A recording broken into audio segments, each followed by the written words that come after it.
Good morning. So I just want to process yesterday. I'm trying to find some good lighting here. Yesterday, Dylan and I and a driver headed out to Mosul, and so it was an all-day event.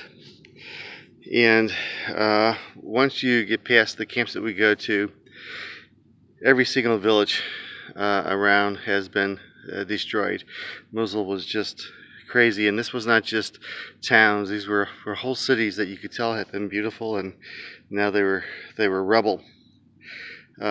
Fields were destroyed. Oil industries, rather than give them back when the change of the military changed, destroyed it.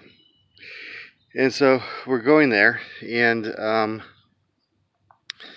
we're also seeing destruction of lots of other things. So we go past a Nimrod palace, and this is a palace that had all those kind of like Sumerian, like bearded winged gods, on the walls and stuff, destroyed.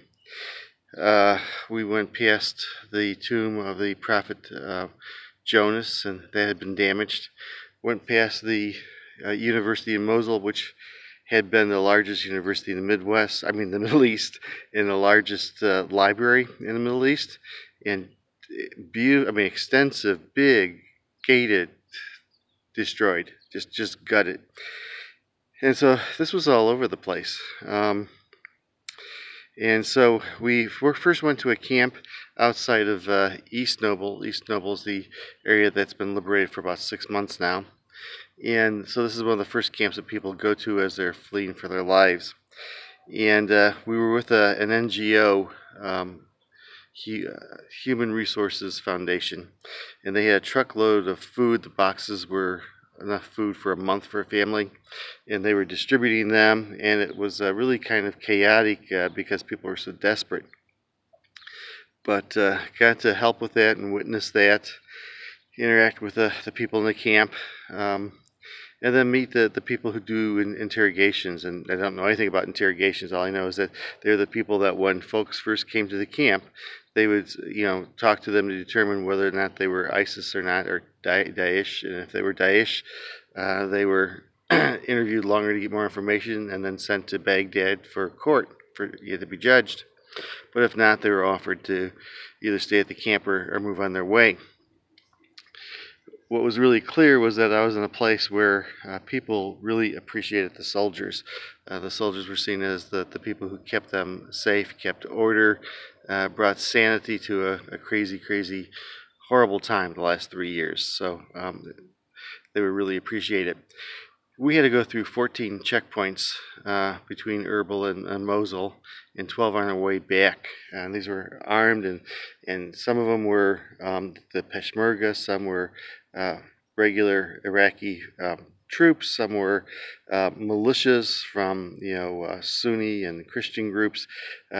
We went past 2 ancient Christian churches that were totally destroyed, but the first checkpoint after that, when we were in Iraq proper, not Kurdistan, was a Christian militia stop, and at the gate was a gigantic church, cross. So that was kind of cool. So we get into East Mosul, and everything you see is destroyed. But the difference is, it's been liberated for 6 months, and amid all this destruction, people are getting back to their lives. So there are marketplaces that were made, and people are walking and shopping and talking to one another. And it's really clear that this is a city on the mend. And looking at the remnants of the buildings, it was a beautiful city. We had to cross the Tigris River, and that was, for someone who loves history, that was really, really cool. And then we entered West Mosul. West Mosul is where the last part of Daesh or ISIS is in Mosul, in the old city. And we went first to our driver's friend's medical clinic, and it was this makeshift clinic with cots and equipment and ambulances serving the public, and that was kind of neat. Got some food there, and then we moved on to this German clinic that April works at, And this is a building that had been controlled by ISIS. The building next to it was their factory for making improvised explosive devices, and now they've turned it into this clinic. And next to them was the Iraqi Army Medical Clinic. And so these two clinics work like hand in glove with one another. They share resources, skills, admiration. It was, again, the soldiers there were very friendly, and it was clear that this was seen as a community resource because people, mothers, fathers, children, were just walking in and talking and getting whatever medical care they needed. When the place has things like baby formula, they hand it out. And so we're with the military, and I'm holding the camera, and Dylan is interviewing the captain and April, trying to let people know the things that they need.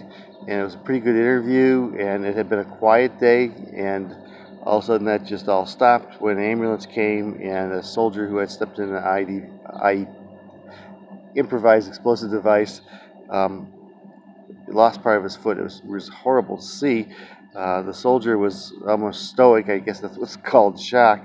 But it was interesting to see April go into motion. I mean, just she was kind of like this healing robot, It was thinking and acting. It was really kind of cool. But I left the building because I want to not be in the way and to provide some respect and privacy, and also I didn't want to see it.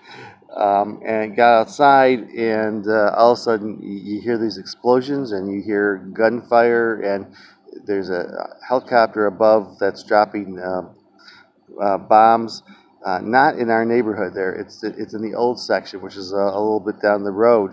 And so we weren't like in range of sniper fire, and we weren't danger, but you could hear, and the explosions were really loud, and then there's machine gun fire, and you could smell, and you could see the clouds of smoke coming up.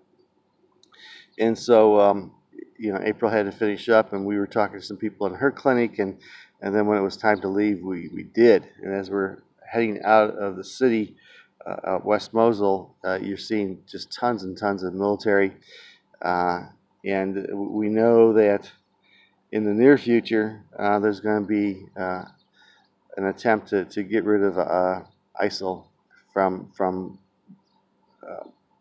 Mosul.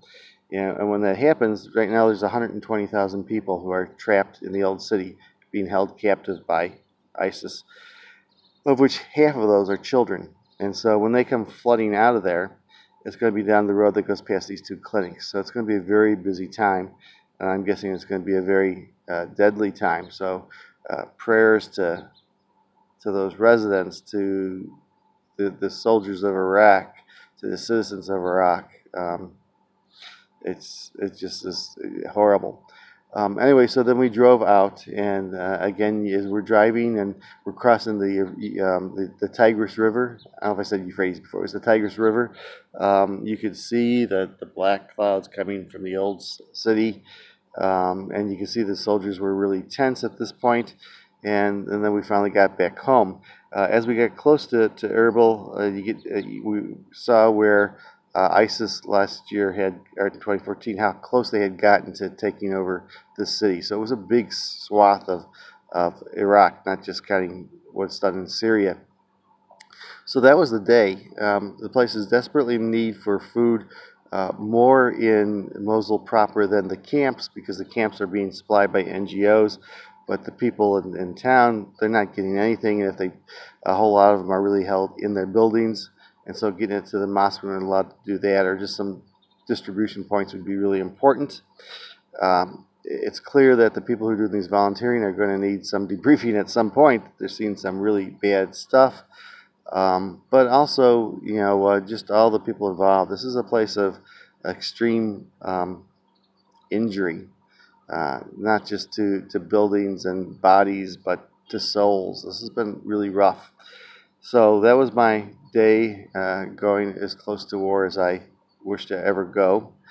And today I'll be back at our regular camp, and we're getting it ready, all the offices and stuff. And so after seeing all this destruction, today we see building and creating, and that'll be a real nice balance. And the people that camp help us, so we'll be interacting with them and giving some kind of purpose and goals, and so that'll be good. So that's all for now. I'm sure I'll think of other things to share with you later. Take care. Peace.